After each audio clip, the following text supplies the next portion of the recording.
jobs numbers came out today. The stunning thing about this, now, obviously, this is helpful to President Obama. I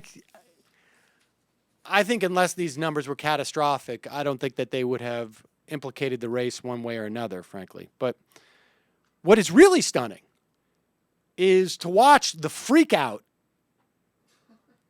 on the right and by opponents of President Obama, and frankly, even by the corporate media, because they're so desperate to have a close race, even though there's not going to be a close race. You know, we can talk about the debate. As badly as President Obama did, I don't think the debate was going to have much of an impact on the outcome of the race. I think it could have some problems down ballot, but we can talk about that in a bit.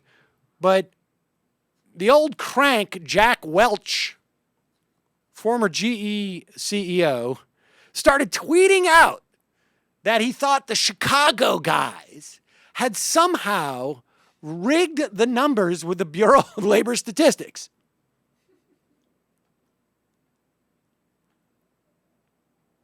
So Welch wrote that Obama can't debate, so change the numbers.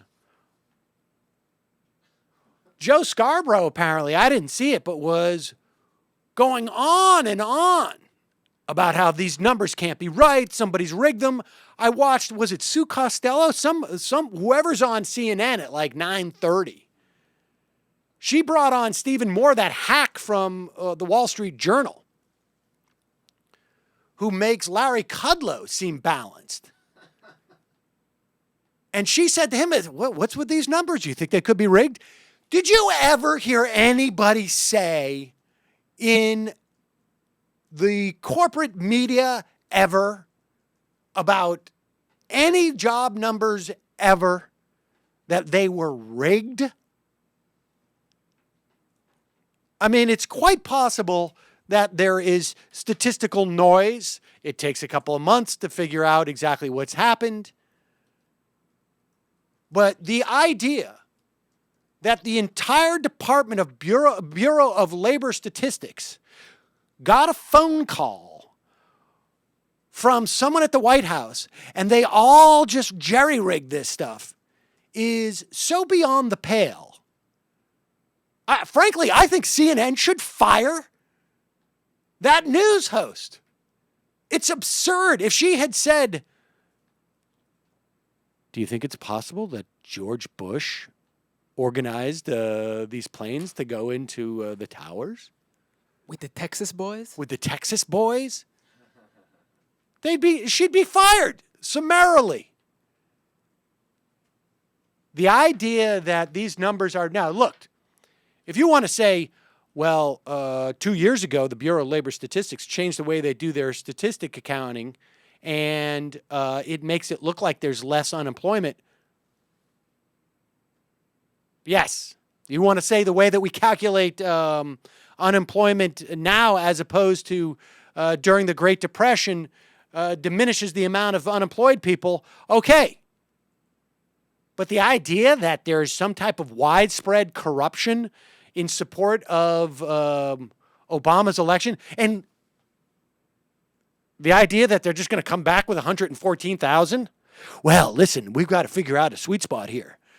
We can upwardly revise August and July to 142, but we could never, ever sell to the American public that it was 134,000 in September. We better say 114. Everybody, I want you to take this knife, cut your palm. We're all going to put our blood oath right in the middle here. And then we're going to head to the Bilderberger Group. I mean, this is just absurd. It's absurd. The numbers aren't that great. And 96,000 and the unemployment rate at 8.1% wouldn't affect this election either. It's already baked into the cake. It's absurd. People who, honestly, who make that argument should be embarrassed by themselves. Never mind, can't debate, change the numbers. It's can't make an argument, come up with a conspiracy theory.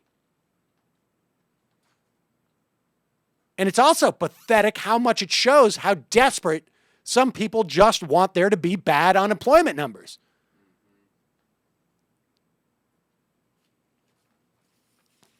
I mean, I just don't think these numbers are that great. We're still not doing anything. And anything that's coming down the pike is not going to help this. Now I'm all irritated.